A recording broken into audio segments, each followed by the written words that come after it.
ಇಲ್ಲ, ಒಬ್ಬೊಬ್ಬರ ಚಿಂತನೆಗಳು ಒಬ್ಬೊಬ್ಬರ ವ್ಯವಸ್ಥೆನಲ್ಲಿರ್ತದೆ. ಇದು ಪ್ರಜಾಪ್ರಭುತ್ವ ವ್ಯವಸ್ಥೆ. ಪ್ರಜಾಪ್ರಭುತ್ವ ವ್ಯವಸ್ಥೆನಲ್ಲಿ ಪ್ರಜಾಪ್ರಭುತ್ವ ಜಾಸ್ತಿ ಆಗಿದೆ, ಏನು ಮಾಡೋಕ್ಕಾಗಲ್ಲ.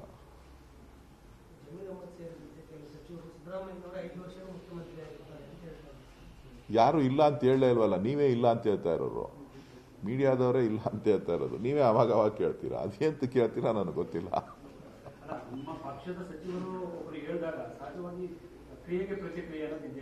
ಕ್ರಿಯೆನೂ ಇಲ್ಲ, ಪ್ರತಿಕ್ರಿಯೆನೂ ಇಲ್ಲ. ಪಕ್ಷ ಒಗ್ಗಟ್ಟಾಗಿದೆ. ನಮ್ಮ ನಾಯಕರಾಗಿ ಮುಖ್ಯಮಂತ್ರಿಯಾಗಿ ಸಿದ್ದರಾಮಯ್ಯನವರು ಅಧಿಕಾರದಲ್ಲಿದ್ದಾರೆ. ಅದ್ರ ಬಗ್ಗೆ ಚರ್ಚೆ ಇಲ್ಲ.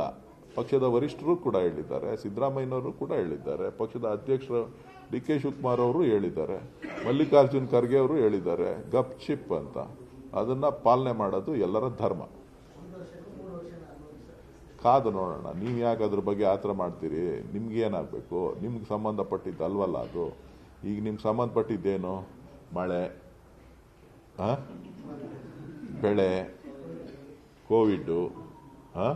ಕೋವಿಡ್ ಬರ್ತಾ ಇದೆಯಂತೆ, ಅದ್ರ ಬಗ್ಗೆ ಗಮನ ಹರಿಸಿ. ಕೋವಿಡ್ನಿಂದ ಜನ ಸಾಯ್ತಾ ಇದ್ದಾರಂತೆ. ಈಗ ಆಲ್ರೆಡಿ ಒಬ್ಬರೇನೋ ಡೆತ್ ಆಗಿದೆ ಅಂತೇನೋ ರಿಪೋರ್ಟ್ ಆಗಿದೆ ಅಂತ ಕಾಣಿಸುತ್ತೆ. ಸೊ ಕೆಲವು ಮಾನದಂಡಗಳನ್ನು ಕೊಡಬೇಕಾಗುತ್ತೆ. ಸರ್ಕಾರ ರೂಪುರೇಷೆಗಳನ್ನು ತಯಾರು ಮಾಡಬೇಕಾಗುತ್ತೆ. ಈಗಾಗಲೇ ಆಂಧ್ರ ಪ್ರದೇಶದಲ್ಲಿ ಮಾಸ್ಕನ್ನು ಕಡ್ಡಾಯ ಮಾಡಿದ್ದಾರೆ. ಸೊ ಕೇಂದ್ರ ಸರ್ಕಾರದ ನೀತಿಗಳು ಏನು ಬರುತ್ತೆ ಅನ್ನೋದನ್ನು ಕಾದು ನೋಡಬೇಕಾಗಿದೆ. ಸೊ ವಿದೇಶಗಳಲ್ಲಿ ಹೆಚ್ಚಾಗಿದೆ. ಸಿಂಗಪೂರು, ಹಾಂಗ್ಕಾಂಗು ಮತ್ತು ಚೈನಾ ಈ ಭಾಗದಲ್ಲಿ ಹೆಚ್ಚಾಗಿದೆ ಅಂತಕ್ಕಂಥ ವರದಿಗಳು ಬರ್ತಾ ಇದೆ. ಸಾವಿನ ಸಂಖ್ಯೆ ಕಡಿಮೆ ಇದ್ದರೂ ಕೂಡ ಜೊತೆಗೆ ನಮ್ಮ ಭಾಗದಲ್ಲಿ ಅರ್ಲಿ ಮಾನ್ಸೂನ್ ಬಂದಿರೋದ್ರಿಂದ ಸ್ವಲ್ಪ ವಾತಾವರಣ ಥಂಡಿ ಇದೆ. ಇದು ಕೋವಿಡ್ಗೆ ಕೂಡ ಸಹಾಯಕ ಆಗ್ಬೋದು. ಆ ಒಂದು ನಿಟ್ಟಿನಲ್ಲಿ ಮುನ್ನೆಚ್ಚರಿಕೆ ಕ್ರಮಗಳನ್ನು ಸರ್ಕಾರ ತೆಗೆದುಕೊಳ್ಬೇಕು. ಅದ್ರ ಬಗ್ಗೆ ಸರ್ಕಾರಕ್ಕೆ ಜಾಗೃತಿ ಮೂಡಿಸಿ. ಉಪಮುಖ್ಯಮಂತ್ರಿಗಳು ಈಗಾಗಲೇ ಸಿಟಿ ರೌಂಡ್ಸ್ ಮಾಡಿದ್ದಾರೆ, ಅಧಿಕಾರಿಗಳ ಸಭೆ ಮಾಡಿದ್ದಾರೆ. ಕೆಲಸ ಕಾರ್ಯಗಳು ನಡೀತಾ ಇದೆ, ಕೆಲಸ ಕಾರ್ಯಗಳು ಆಗುತ್ತೆ. ಕಳೆದ ವರ್ಷ ರೆಗ್ಯುಲರ್ ಆಗಿ ಎಲ್ಲೆಲ್ಲಿ ಫ್ಲಡ್ ಆಗ್ತಾ ಇತ್ತು ಆ ಏರಿಯಾಗಳಲ್ಲಿ ಸಮಸ್ಯೆ ಬಗೆಹರಿದಿದೆ. ಈ ಬಾರಿ ಹೊಸದಾಗಿ ಕೆಲವು ಏರಿಯಾಗಳಲ್ಲಿ ಪ್ರಾರಂಭ ಆಗಿದೆ.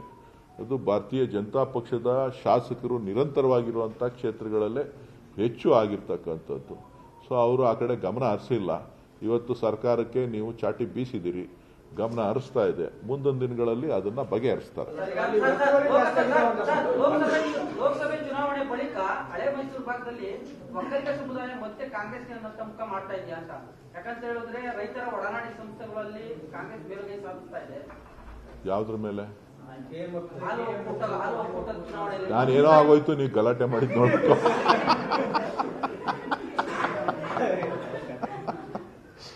ನೀವು ಕೂಗಾಡಿದ್ ನೋಡ್ಬಿಟ್ಟು ಏನೋ ಆಗೋಯ್ತೇನೋ.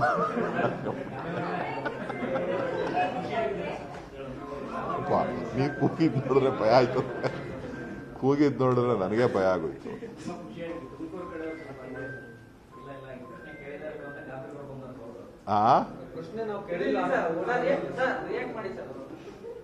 ಮಾಡಿನಪ್ಪ ನೋಡಿ. ಲೋಕಸಭೆ ಚುನಾವಣೆಯಲ್ಲಿ ಒಕ್ಕಲಿಗ ಸಮುದಾಯ ಜೆಡಿಎಸ್ ಅಂತ ಹೋಗಿತ್ತು ಸರ್. ಇಂಡಿಯಾ